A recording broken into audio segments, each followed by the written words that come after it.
In an age when the nations shake, when alliances shift, and when wars and rumors of war echo through the earth, there are ancient words that speak more accurately than headlines.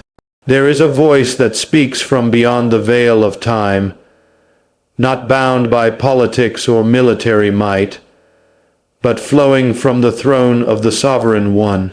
That voice is prophecy, and it is now crying out once again.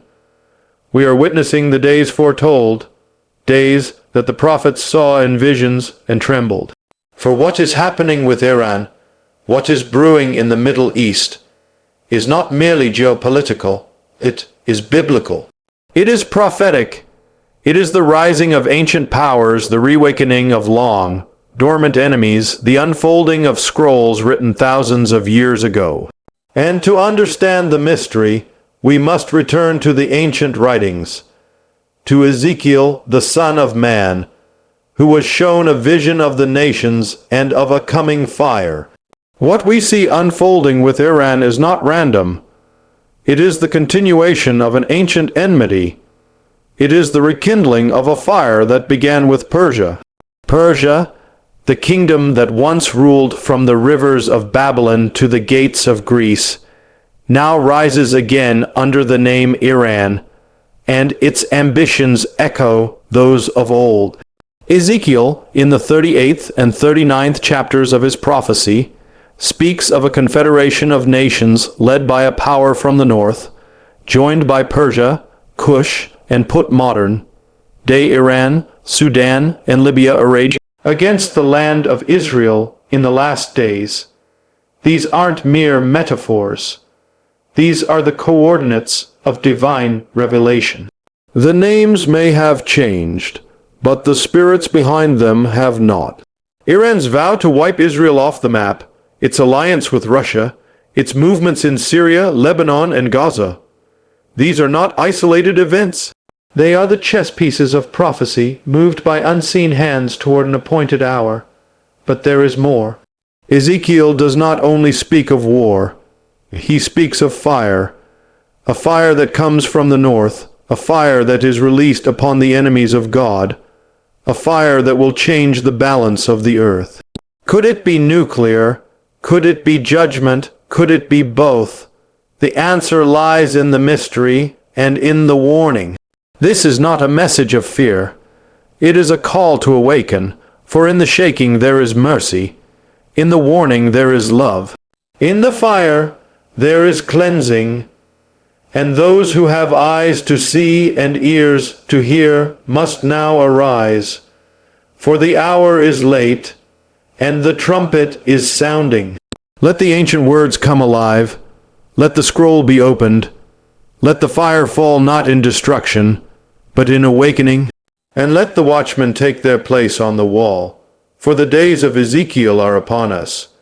And the mystery of Iran and the coming fire is no longer a future event. It is now. In the days of Ezekiel, the prophet was shown a vision, an image of nations, strange and ancient, gathered together for war. He wrote of Gog, of the land of Magog, the prince of Rosh, Meshech, and Tubal. He spoke of Persia, Cush, and Put. Names that, at first glance, seem distant and disconnected from the modern world. But when the layers of history are peeled back and the ancient names are aligned with modern geography, a startling picture begins to emerge. One that speaks not of the past, but of our day. Magog is traced by many scholars and historians to the regions north of Israel, the territory of modern-day Russia, and the surrounding nations of the former Soviet Union. Meshech and Tubal, often linked with parts of modern-day Turkey and southern Russia, also appear in Ezekiel's vision.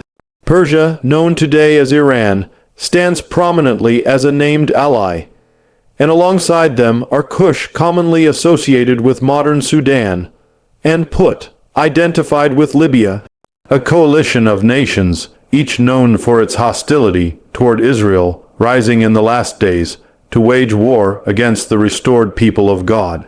This alliance is no longer a prophetic silhouette. It is now taking form in headlines. Russia has allied itself with Iran, not only diplomatically, but militarily.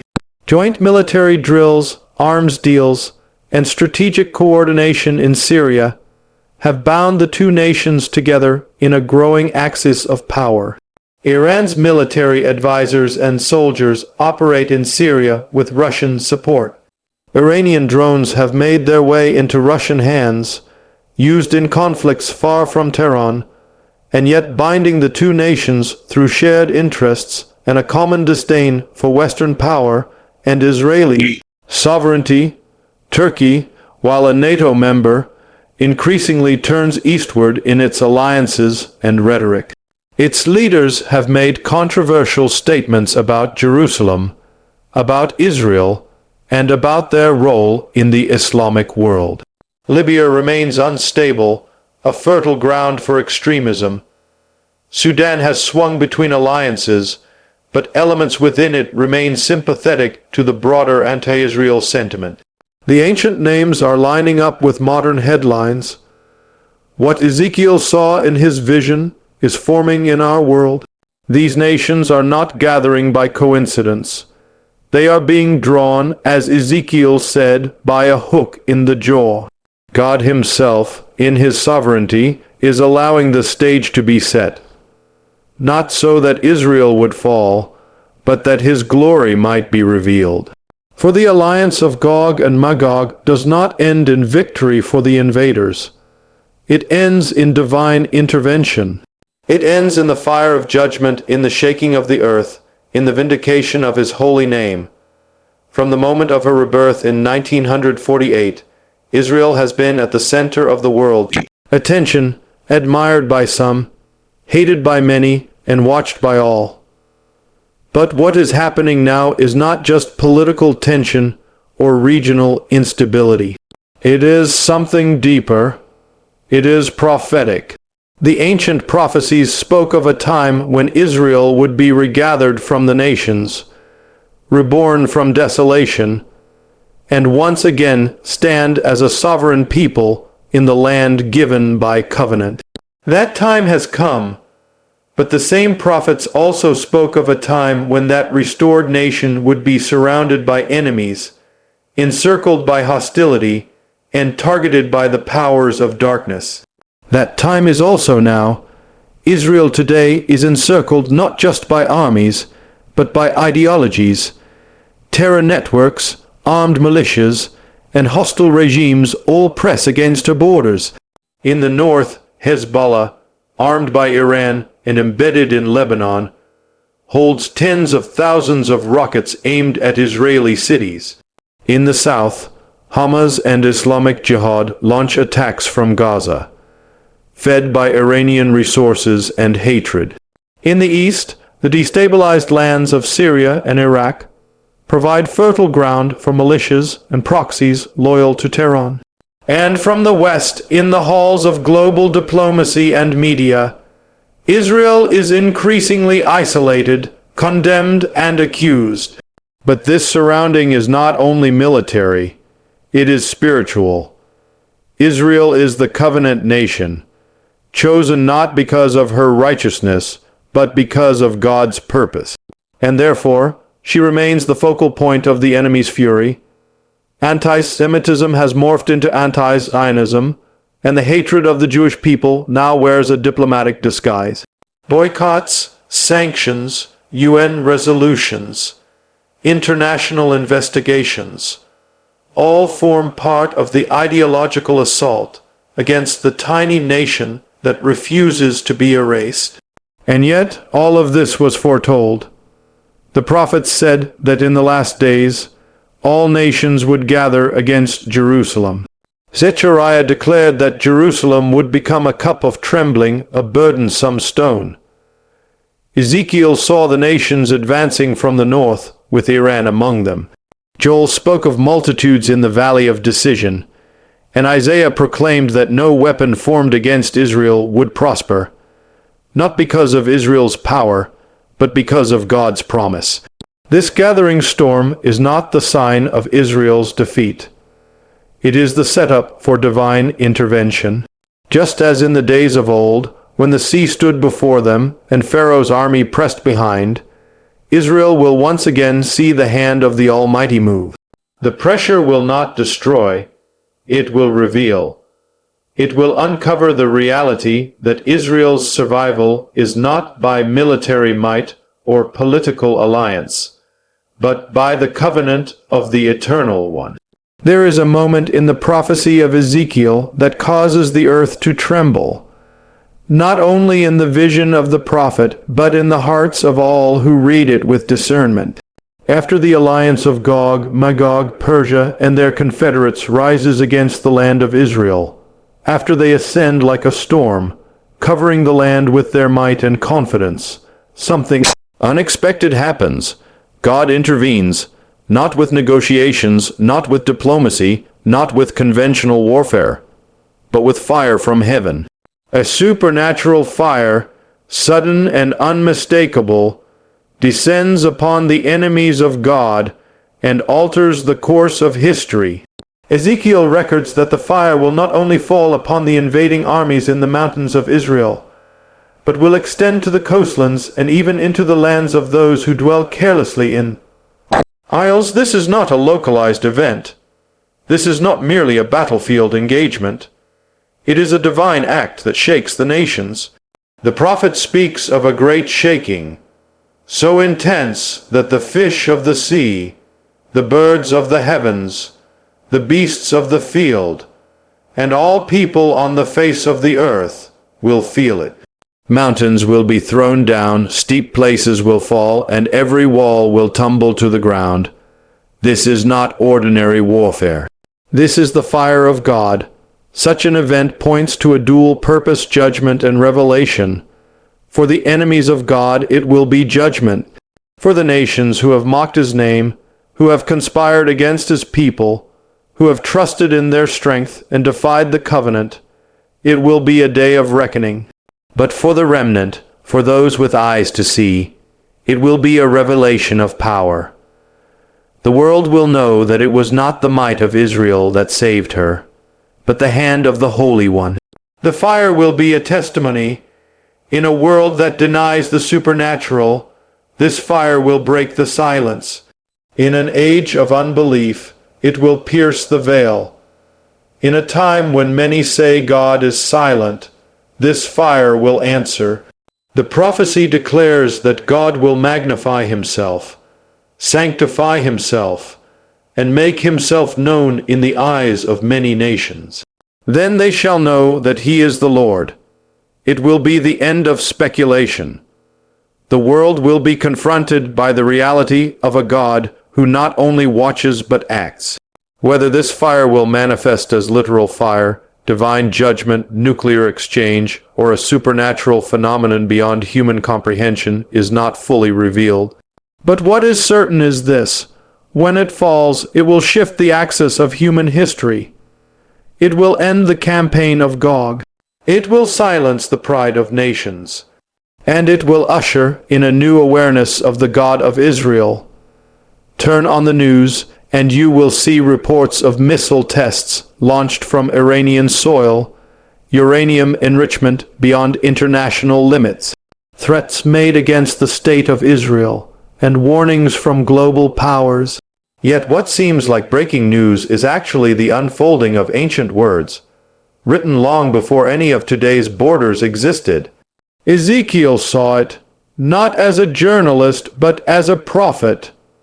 And the world we live in now bears the fingerprints of his vision. Iran, the modern name for ancient Persia, stands at the center of global tension. But more than that, it stands at the center of biblical prophecy. When Ezekiel named Persia as one of the primary nations that would join Gog in a coalition against Israel, he was writing over 500 years ago. Yet today Persia, now Iran, openly leads the call for Israel's destruction. It builds missiles, enriches uranium, and funds terror networks, not for defense, but for confrontation. Every test launch is a signal not just to the West, but to the fulfillment of prophecy. Russia, identified by many scholars as Magog, has formed deep strategic ties with Iran. Together, they operate in Syria north of Israel, just as Ezekiel foretold that the invading armies would come from the far north. Joint military operations, intelligence, sharing, and weapon transfers have made Russia and Iran allies in a campaign of influence and aggression. What was once an improbable alliance between ancient Persia and distant Magog is now a daily reality highlighted in press conferences, military exercises, and the shifting balance of power in Middle East, Turkey, Libya, and Sudan, each with prophetic roles in Ezekiel's vision, have also found themselves drawn into this alliance through ideology, religious ties, or strategic necessity. The headlines show a pattern, nations aligning not just by politics but by prophecy. Their agendas, though unknown to them, follow a script written long ago. Ezekiel speaks of a time when this coalition will believe Israel is vulnerable. They will say, "Let us go up against the land of unwalled villages. Let us take plunder." This matches the tone of modern rhetoric calling for the eradication of Israel, the taking of Jerusalem, and the reclaiming of what they see as Islamic land. The language of war is not whispered in back rooms. It is declared on global stages. Meanwhile, the world watches. Nations issue condemnations, sanctions are debated, alliances are tested, but few understand the true root of it all. This is not just politics. It is prophecy. These are not random developments. They are rehearsals for a confrontation the Bible said would come. The headlines do not just report, they echo the words of Ezekiel. There is a sound rising above the chaos of nations, above the roar of missiles and the shaking of economies. It is not the sound of war. It is the sound of a trumpet, a wake-up call, not to the world, but to the remnant, to those who have ears to hear, to the watchmen on the wall, to the intercessors in the secret place, to the faithful who have not bowed to the spirit of the age. The events unfolding across the Middle East, the alliances forming against Israel, the threats from Persia reborn as Iran, these are not just geopolitical signs. They are spiritual alarms meant to awaken a sleeping church. Ezekiel's vision was not only about judgment, it was about revelation. God was showing what would come upon the earth, not to stir fear, but to stir readiness, and readiness belongs to the remnant. While the world is distracted by entertainment, lulled to sleep by comfort, and blinded by ideologies, the remnant is called to discern the times. The hour is late, the storm is rising, and the trumpet is sounding. This is the moment for the church to rise, not in celebrity but in consecration, not in programs but in prayer. The shaking is not coming. It has begun, and those who belong to the Lord must not be silent spectators. They must become burning voices. Ezekiel was called to be a watchman, to hear the word of the Lord, and to sound the warning. That mantle has not passed. It is now resting on the shoulders of the faithful, the hidden, the intercessors, the nameless and faceless who cry out in secret for revival and mercy. The threat against Israel is a sign to the nations, but it is also a test for the church. Will we stand with God's covenant people, or will we bow to the pressures of political correctness? Will we speak truth, or remain silent as the world aligns with ancient darkness? The remnant must be bold. They must prepare their hearts, prepare their homes, prepare their communities. This is not a time for lukewarm faith.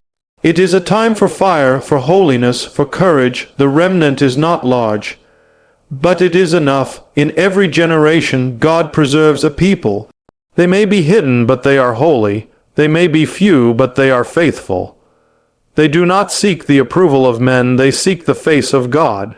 And to them, This moment is not an accident. It is an assignment. The headlines may speak of missiles, treaties, and threats, but heaven speaks of purpose, of a people set apart, of a bride being prepared, and to that remnant the voice of the Spirit is clear: awaken.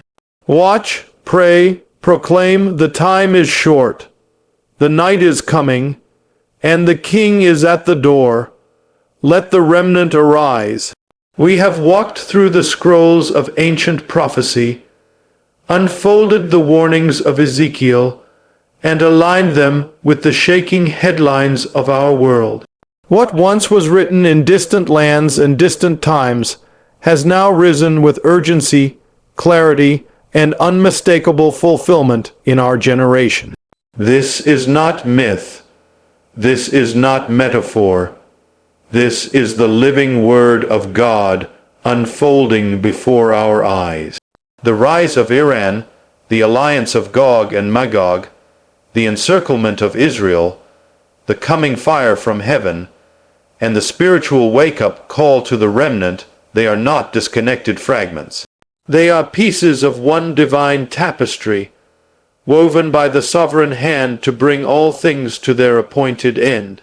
Iran, the ancient Persia, has risen once again not in silence, but in defiance. It has declared its intentions, built its weapons, aligned with Russia and others, and moved itself into position as Ezekiel declared. The coalition spoken of thousands of years ago is now taking shape, not only in the borders of the Middle East, but in the corridors of world power. And yet, this is not a time to fear the enemy's rise. It is a time to discern the glory of God's plan. The coming war is not the final word. It is the stage for divine intervention. For as the enemies surround Israel, as the nations conspire, as the armies advance, the God of Israel will rise, not for the sake of politics, but for the sake of his name. He will act not because Israel deserves it, but because he is faithful to his covenant. The fire that falls will be judgment to the wicked and revelation to the world. And through that fire, the Lord will magnify himself among the nations. But this message is not only for the world. It is a cry to the church. The shaking of nations is meant to shake the church awake. The sleeping must arise, the watchmen must return to the wall, and the faithful must prepare. This is the hour to put away compromise, to silence the noise of distraction, and to return to the secret place of intercession. It is the hour for the remnant to rise not with fear, but with fire, not with apathy, but with urgency.